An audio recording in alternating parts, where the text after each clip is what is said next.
Hai semua, selamat datang di channel Baca Saham. Pada video ini, kita akan membahas satu topik dengan judul apakah potensi beggar dari saham properti itu mungkin? Dan apakah di tahun 2023 ini merupakan tahun saham properti? Tapi seperti biasa, semua pembahasan ini bukan rekomendasi dan hanya informasi. Ingat, kerugian kamu tanggung sendiri ya. Nah, setelah musim saham batubara di tahun 2022, apakah pada tahun 2023 ini merupakan musimnya saham properti? Jika teman-teman melihat informasi di Google, akan ada peluang bagi saham-saham properti untuk mengalami peningkatan yang signifikan dalam beberapa tahun ini. Dan prediksi tersebut sudah mulai terdengar bahkan di tahun 2021 dan tahun 2022, seperti contoh pada tampilan berikut ini. Nah, apabila kita melihat lebih jauh, ternyata properti booming itu sudah cukup lama, yaitu sekitar 10 tahun yang lalu, tepatnya di tahun 2012 dan 2013. Di sini kita mengutip salah satu pernyataan dari Presiden Direktur SMRA. Beliau berkata seperti ini, "Kami punya keyakinan, saya nggak katakan properti booming, tapi kami bisa rebound. Ketika 2012 hingga 2023 booming.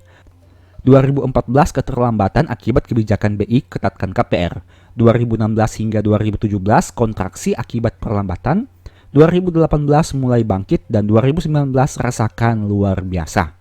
Nah, apakah itu berarti dalam beberapa tahun ini akan ada peluang untuk properti booming kembali? Kita akan membahas pada video ini apakah boomingnya properti di tahun 2013 akan terjadi lagi di tahun 2023? Akan adakah lagi iklan di TV yang mengatakan bahwa besok harga properti naik, jadi booking sekarang? Nah, untuk menjawab pertanyaan tersebut, kita akan mengambil contoh dari 4 saham properti yang memiliki total aset terbesar, yaitu BSDE, LPKR, CTRA, dan PWON. Poin pertama, kinerja keuangan perusahaan properti di Q1 tahun 2023 lebih baik. Nah, ini merupakan cuplikan dari earning per share perusahaan dalam 4 tahun terakhir. Teman-teman bisa melihat yang di kotak merah ini, di mana untuk saham BSDE, LPKR, CTRA, dan PWON terlihat pencapaian kinerja yang memuaskan di Q1 tahun 2023 ini. Meskipun saham CTRA ini labanya sedikit menurun dibandingkan Q1 tahun 2022, tapi masih bisa dikatakan cukup baik pencapaiannya di tahun 2023 ini. Poin kedua, membaiknya kinerja perusahaan properti belum berdampak banyak terhadap valuasinya. Nah, meskipun tadi kita sudah melihat bahwa mayoritas perusahaan properti mengalami peningkatan laba di Q1, tapi hal itu belum berdampak signifikan terhadap valuasinya. Bisa teman-teman lihat di sini, untuk angka valuasi PER maupun PBV bisa dikatakan masih cukup tinggi meskipun kinerja keuangannya mengalami peningkatan di Q1. Nah, untuk saham LPKR, memang valuasi PER dan PBV-nya berada di bawah rata-rata 3 saham yang lainnya. Ini merupakan analisa yang bisa teman-teman lihat, apakah kinerja keuangan perusahaan ini berdampak signifikan terhadap valuasinya. Bisa teman-teman lihat di sini juga untuk angka NPM dan ROE 4 saham ini. Bisa dikatakan sangat baik di Q1 tahun 2023 ini. Tapi pertanyaannya, kenapa kinerja yang baik itu belum berdampak signifikan terhadap valuasi perusahaan? Karena secara logika, apabila kinerjanya naik signifikan, maka valuasinya akan cukup berdampak, yaitu biasanya angka PER dan PBV akan menjadi lebih rendah. Poin ketiga, kenaikan harga saham properti agak berlebihan. Terlebih khusus menurut saya pribadi. Ibarat kata, kinerja naik 1, tapi harga saham sudah naik 10.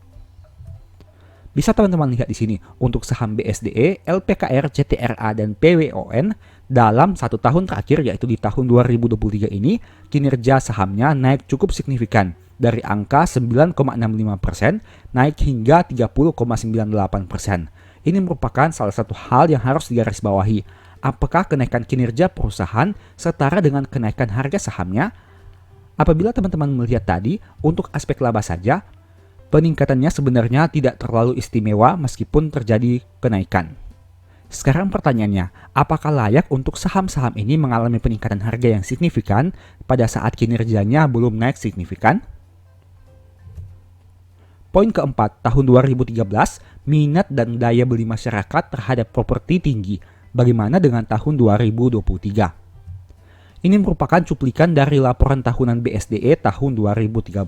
Di sana dicatatkan bahwa pada tahun 2013, Lonjakan pertumbuhan laba tidak lepas dari tingginya minat masyarakat atas produk properti yang ditawarkan dan keberhasilan perusahaan menggandeng beberapa mitra asing untuk mengembangkan proyek. Jadi, yang perlu digarisbawahi di sini, di tahun 2013, minat masyarakat terhadap produk properti itu sangat tinggi. Sekarang kita akan lihat sekilas untuk laporan tahunan BSDE tahun 2014. Bisa teman-teman lihat di sini, pendapatan usahanya mengalami penurunan dibandingkan tahun 2013. Tapi menariknya, kenapa laba perusahaan bisa naik dibandingkan tahun 2013?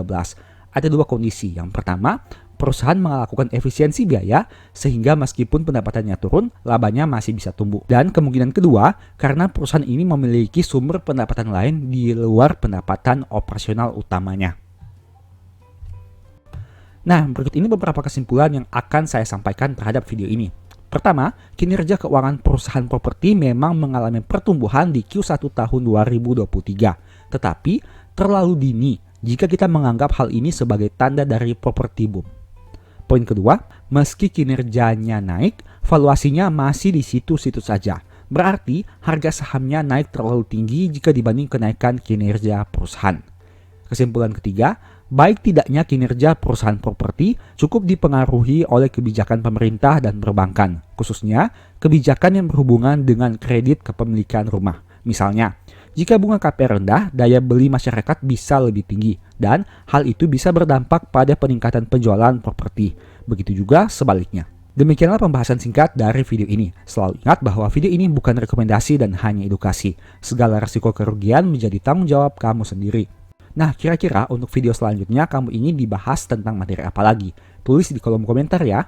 Sebagai informasi, berikut ini beberapa list ebook baca saham. Pertama, strategi nabung saham yang fokus kepada metode nabung saham. Kedua, The Stock Market yang fokus kepada analisa fundamental dan money management. Dan yang ketiga, cara cepat analisa laporan keuangan. Apabila tertarik melakukan pembelian, silahkan chat saja pada nomor WA yang tercantum. Sekian video ini, semoga bermanfaat. Thank you.